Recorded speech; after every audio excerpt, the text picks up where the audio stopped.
Our movie for this episode is Hitman, starring Bernie Casey. Now, if you look at this poster and you say, I've seen that before, I'll take you back to the last episode where I introduced you or put you up on Josiah Howard's book, Blaxploitation Cinema, the Essential Reference Guide. He used the poster from Hitman as the cover to his book. So that might be somewhere you've seen it before, just in case. The movie itself is adapted from a 1970 novel called Jack's Return Home by Ted Lewis. And that book was also adapted into a 1971 movie called titled Get Carter, starring Michael Caine. Now, depending on who you talk to, some people say that Hitman is a poorly and thinly veiled remake of Get Carter. I never saw Get Carter, so I can't make the comparison. But what I will tell you is this. I love Hitman. I think Hitman is an awesome movie. And one of the things that kind of set it off for me was right from the get-go, the opening scene. So let me show you the opening scene and you can see what I'm talking about.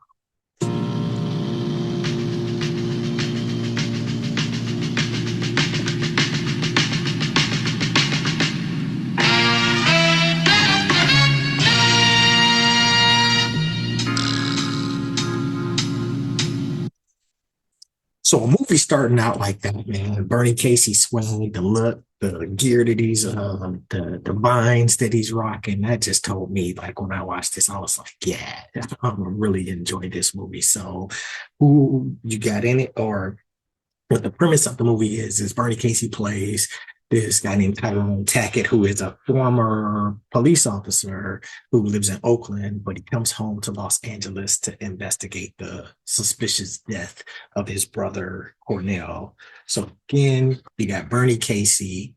Look at, I mean, how cool he is right there. You got Bernie Casey playing Tyrone Tackett. You also have in this movie the lovely and wonderful Pam Grier playing a character named Zelda, who is, believe it or not, an aspiring porn actress. And this was Pam Grier's one of her first forays into Blaxploitation. Like she did this, and she was in Cool Breeze, which came out in 1972, and both of those were her earliest entries into Blaxploitation. She had done movies before, like she did a couple of Women in Prison, or as I like to call, chick exploitation films, like Big House or The Big Birdcage, one or both of those. And but Hitman and Cool Breeze was her true first foray into Blaxploitation.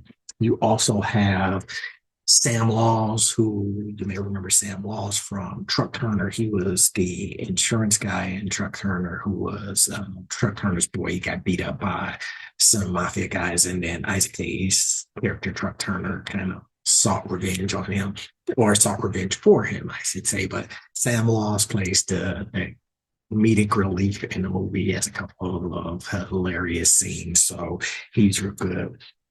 You got the lovely Lisa Moore in here, and to me, man, when you look at her, she is beautiful to me. She is gorgeous, and I would have loved to have seen her do more Blaxploitation movies. She actually in this photo right here reminds me of Vanessa McGee. She reminds me of, but she didn't do any other Blaxploitation movies that I know of. So I would have loved to have seen her in more.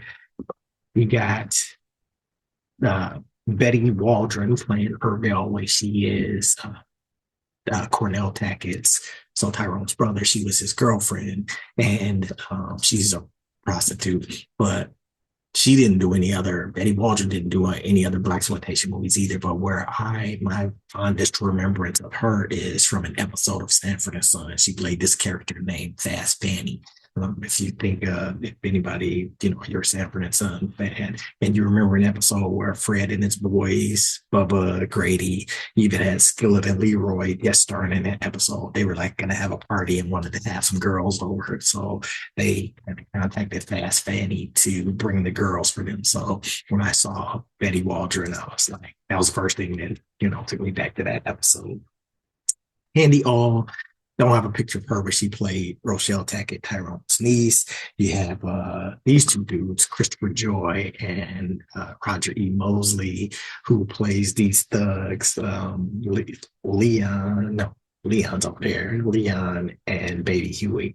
And you may remember Roger Mosley as Goldie's brother, Olinga, in the Mac. And then anybody remembers Magnum PI in the 80s, he was in there.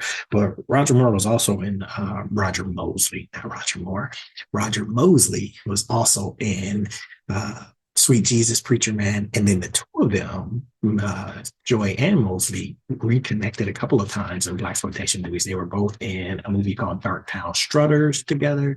And they were also in a movie called, little known movie called Big Time. And Big Time was one of those movies that for the people who have seen it, they say a lot of people say it sucked, it was terrible. But again, from a campy Blaxploitation perspective, I thought it was a cute movie. It was a comedy. The lovely Jane Kennedy was in it, and maybe somewhere down the road we'll talk about it because Smokey Robinson did the soundtrack for Big Time.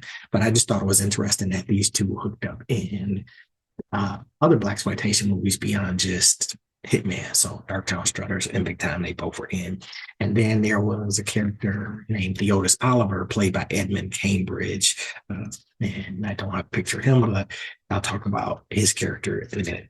And then those were the main folks, the main characters and the main actors in the movie. But you also had several other Blaxploitation veterans, per se, in smaller roles in this. Like you have Marilyn Joy, who was billed as Tracy Ann King, because in some of her earlier roles, she went by Tracy Ann King.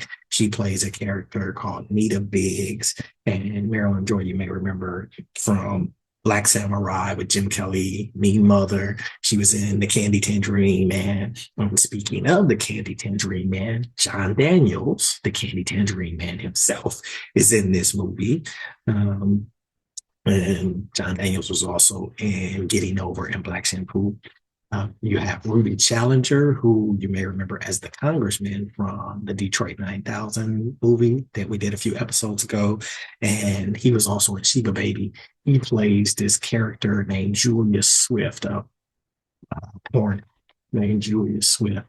And then one other Blaxploitation veteran is Diane Summerfield, who was in Black Jack and Black Godfather. So you again have several Blaxploitation veterans and Blaxploitation credits that were represented in this movie. So I just thought that was pretty cool. And then, like I said, some of the highlights is Bernie Casey himself, man. He just was very cool in the sense of some of the outfits that he wore. Like if you look at that one, it's almost like an exact replica of the black outfit he was wearing in the initial picture I showed you. It's another one. So it's just real cool, man. Just had the swag. And then one of the other things is he got to hook up with the lady. So he hooked up with Pam Grier as her character, Zelda. He hooked up with Lisa Moore, Laurel Garfoot. She was a proprietor of this hotel he stayed in, and he wound up, kind of basically putting the back down on her and hooked up with her. And then for some weird reason, like I said, Marilyn Joy played this character called Nita Biggs, and her and Tyrone Tackett had this kind of weird phone thing going on. So when you watch it, you'll see what I'm talking about. So that is people and a little bit, but let me tell you a little more about the movie in and of itself. Like I said, Tyrone comes home to LA to investigate the suspicious death of his brother. And what he does is he tracks down Irville, the Cornell's girlfriend, the prostitute, and she kind of says she doesn't know anything about Cornell's death. And he kind of checks her at Cornell's funeral. Matter of fact, let's show that scene real quick. Let's take a look at this particular scene. So here we go. Cornell talked a lot about you. You know that? I thought y'all was pretty tight and everything. I saw her a couple of times. I wasn't family. You was his main thing after the old lady walked out on him. Don't shine me on her, girl. Look, man, I don't know nothing about nothing. You got that? And that's the righteous truth. You just keep your head open here. And when I'm ready, we're going to sit down and talk about it. You're going to tell me something. So that was some of the hip dialogue. And I checked her. And then did anybody catch the phrase he said, "Don't shine me on," or Bell. Remember in the Monkey Hustle episode, we talked about Rudy Ray Moore's character Goldie when he was like, "Oh, Foxy is shining me on," and like I said, I had never heard that phrase until I started watching Blaxploitation movies. But maybe "shining me on" was popular in the '70s. But either way, so what happens is he has that conversation trying to find out from Ravel what's going on. She says she doesn't know anything. He then connects with his niece, Rochelle, which is Tyrone's daughter, to see if she knew anything. Through all of this, he's harassed by Leon and Baby Huey, those two dudes, Christopher Joy, Roger Mosley. So they kind of harass him throughout the movie. And as he's doing his investigation, he tracks down this local mobster named Nano Zito. And through tracking down Nano Zito, he meets Griselda, so Pam Grier's character, who is that aspiring porn actress. And so she tells him about this dude, the Otis Oliver, who's a local porn king, and finds out that he's the one that actually sent the thugs, Leon and Baby Huey, after Tyrone. So he kind of, goes, checks out Oliver, finding out what's going on. And Theodis Oliver tells Tyrone that Nano Zito was the one who killed his brother Cornell. So at that point, he wants to exact revenge on Nano Zito. While all this is going on, as I said, he hooks up with the ladies, hooks up with Griselda. She winds up taking him to a theater to see her famous, or her debut in this movie as a porn star. And while watching this movie, he sees his niece in it. Now, Griselda doesn't know it's his niece. So and as he's watching this movie, he sees clearly that his niece didn't want to do this movie. So it enrages him, and he kind of prods for more information from Griselda about this girl.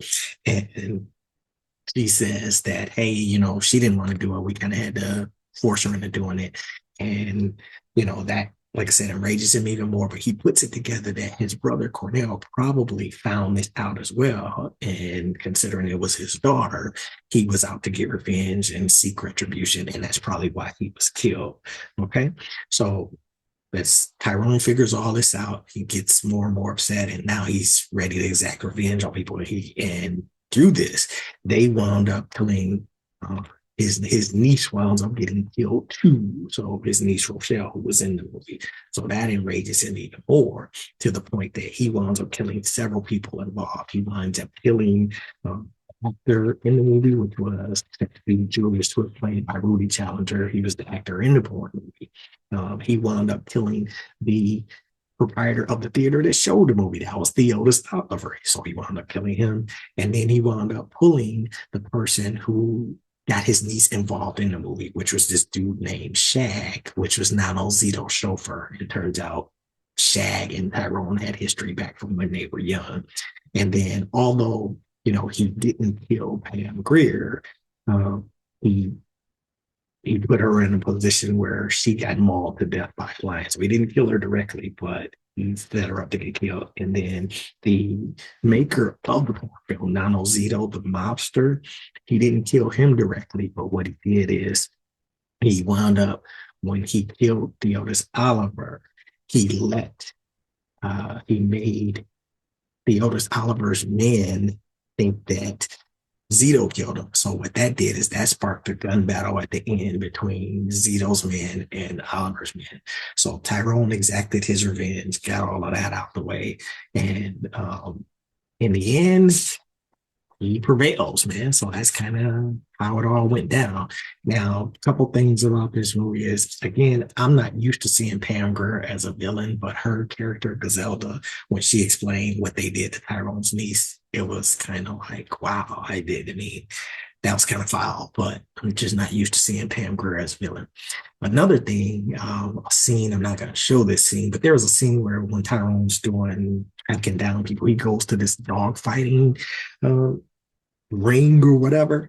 And in a movie, when you see animals involved, they'll have those disclaimers that no animals were harmed in the filming of this movie or whatever.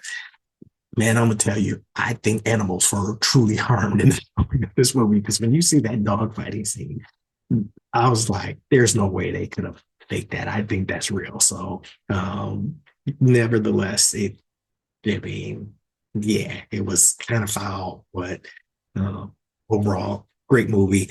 A couple other scenes I want to show you is when Tyrone goes and checks Theodis Oliver, the porn king. Here's that, and this is just another example of Bernie Casey with the swag. So let's peep that one.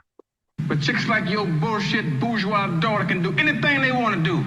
Because you got the bread that make it cool. Ain't that right, Oliver? But the Rochelles of the world, because they're from the streets, man, end up dead or hustling or hooking. Let me tell you one thing, man. That shit has got to stop. So yeah, man, he was talking about how Theodis Oliver, because he's making money through these movies, his daughter can, he's making money, he can treat his daughter well, but people like Tyrone's niece who get caught up in these movies, they get treated like crap. Um, so that is kind of hopefully motivates you to want to see the movie. But I'm gonna leave you with one final scene because as I said, my man Sam Laws is comic relief in this movie. So this particular episode is where as the owner of the car lot, he's shooting a commercial and he makes a faux pas and doesn't even realize it. So I just thought this was hilarious because it's just again shows you the comedy relief that he provided. Action. Brothers and sisters, you'll find that right on late model used car right here at Epps Car City. And no matter what your credit situation, we'll put you behind the wheel of a car that you'll be proud to drive. And for you prestige motherfuckers, we got some cars that'll make you want to jump. You said it again, Mr. Epps. Said what? The fuck did I say? Oh, filming a commercial, he drops the MF bomb. Doesn't even realize it. And then when the director calls him on, he's like, "What the F did I say?" Oh man. And so that's just like I said, Sam Laws has some classic episodes in there, or some classic scenes in there, classic comedic scenes in there. So you'll enjoy it. So again, Hitman, check it out, man. Great movie.